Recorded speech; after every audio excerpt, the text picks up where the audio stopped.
Hi, this is Eric with Ultramax Sports, and today we're looking at two new shoes from the Newton running lineup called the Fate and the Kismet. On the left we see the women's Fate in green, Kismet in purple, and on the right we see the men's Fate in yellow and the Kismet in green. These are core trainers in the Newton lineup. They replace the Isaac and the Lady Isaac, and so they're meant for a lot of miles and potentially a bigger runner. They're still fairly light, 7.9 ounces on the women's Fate, 8.2 on the Kismet, 9.4 ounces on the men's Fate, and 9.7 on the Kismet. And the difference between the two shoes is the Fate is the neutral shoe, the Kismet is the stability shoe. The way that they are differentiated, the way that that is accomplished is see just a little bit more of a medial fill-in in the arch area on the stability shoe.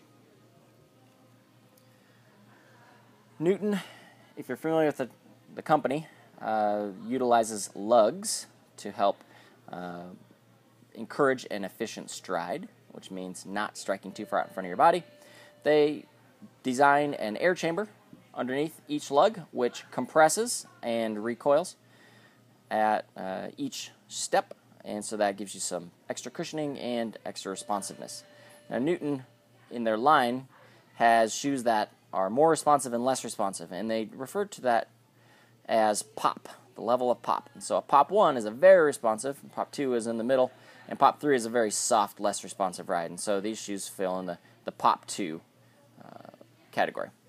Newton uses a biomechanical sensor plate, which is basically a piece of plastic in between the lugs and your foot, and that prevents compression of the midsole from repeated pounding over time. And so it's one of the reasons, as long as you don't wear one of the lateral or inner lugs very asymmetrically and with regards to the rest of them, people tend to get a lot of miles off of Newton shoes.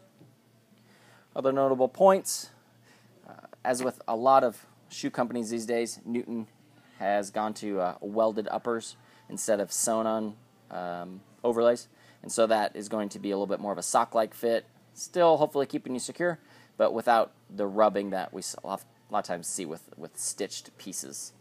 360-degree reflectivity, and then the last is the drop. They called that out on the shoe as well, on the heel, and this is a 4.5 millimeter drop, which is very similar to the Isaac. So if you've been using the Isaac, this is kind of a no-brainer. Just an easy transition, slightly lighter shoe, a little bit more flexible. Price point is $129, and so we're seeing some price dropping in the Newton lineup, and these are pretty nice shoes. Thanks for listening.